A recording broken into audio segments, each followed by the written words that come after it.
Any free society should be based on the concept of voluntary action, but voluntary action alone does not lead to a free society. Voluntarism has been popularized by the concept that you own yourself. If you own yourself, then you should be able to sell your time, body, and hence, your liberty. The problem with this argument is that you don't own yourself. You are yourself. To say that you own something implies that there is an owner and the thing that is owned. You can't sell your labor because you are your labor. Otherwise, people would go back to sleep when their alarm clock goes off while their labor goes off to work. While the argument of self-ownership sounds interesting and even implies the concept of liberty, the reality is the opposite.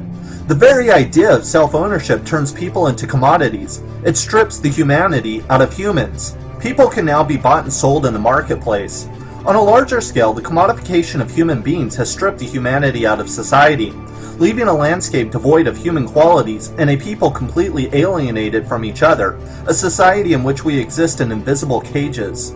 The commodification and exploitation of people has always existed, but it was capitalized by Frederick Taylor and his theory of scientific management. In the late 1800s, Taylor complained that workers were lazy and can produce exponentially more by tough management. He studied the motions of workers to find out how to increase their productivity. It turns out that if an employee performed the same task over and over, then he could manufacture more product. Anyone who refused to conform to Taylor's methods were fired and had their wages reduced. Soon, a new class of managers emerged, while the highly experienced labor force was transformed into unskilled workers. It was Taylor's belief that all would be benefited by his methodology. To his surprise, with the increase of productivity and profits, the workers' wages were stagnant and even decreased. Scientific management, along with a new class of managers, quickly spread to all sectors of the economy.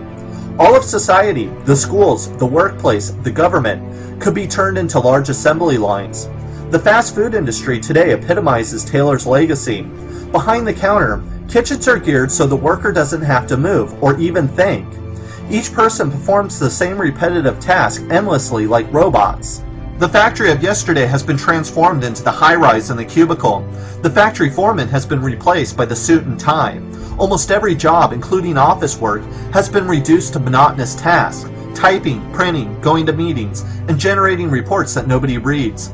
It's all the same every day, these dungeons dressed in fluorescent lights, phony smiles, and mundane tasks. We were told that if we went to college we would be marine biologists, psychologists, and writers. With the exception of a few, nothing could be further from the truth. The average student debt today is over $23,000. All those wannabe artists, sociologists, and investigative journalists have been prepped for the reality of the cubicle, not for their choosing, because they must pay back their loans. These people will be herded into sterile offices like animals because the world doesn't want truly creative people. The private sector needs people who can write memos, push papers, and calculate profits and losses. The managers will impose work tempos, production quotas. You punch in, you punch out, surf the internet, you'll stay late, you'll daydream about what life could have been, because this isn't living, this is dying.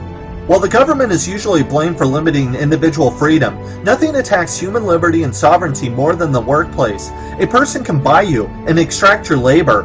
An entire system of ultra-surveillance ensures obedience to your superiors.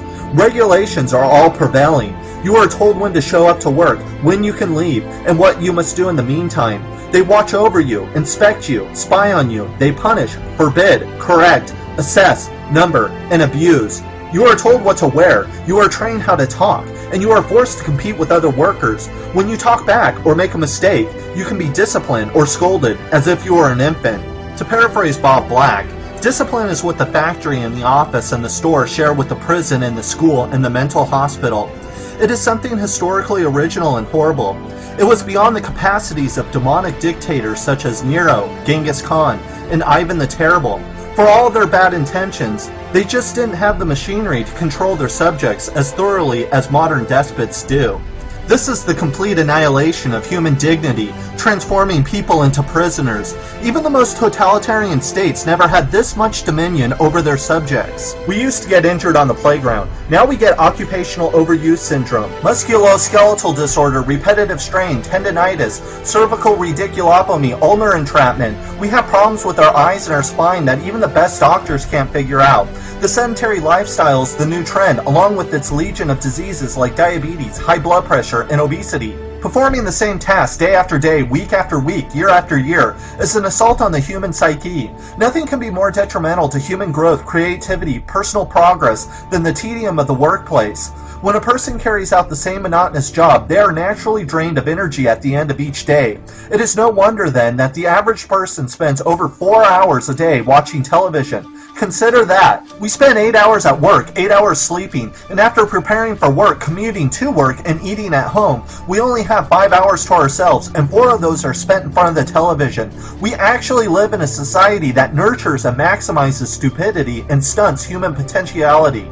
Repetition is the enemy of every worker, the chains of humanity, yet it is the liberator of the business executive and the managers. Instead of using technology to free individuals, as it could be, the private sector has turned people into gears and into commodities, while they are the beneficiaries. These people make a living off of our lives, stripping us of our dignity, stealing our meaningfulness, and seizing our essence. Frederick Taylor's legacy has become ubiquitous. In the last 100 years, his methods have been studied, improved, and refined with immense precision.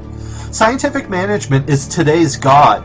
Its technique has saturated everything. Our schools, our workplace, the intelligentsia, the government, and even our lives are regimented with this insanity. We can see it all around us, in the cars we drive, in the advertising we see, in the government that doesn't work, and in the homes we live. When something is so pervasive, we become entangled in its net. Every day is the same, a repetition with no end, dulling the person until they feel like they are living in a dark haze underwater. We were told that if we worked hard enough, we could experience the American dream. What we weren't told is that there isn't one, and there never was one. A new reality awaits our young, where wealth inequality has been celebrated and deified.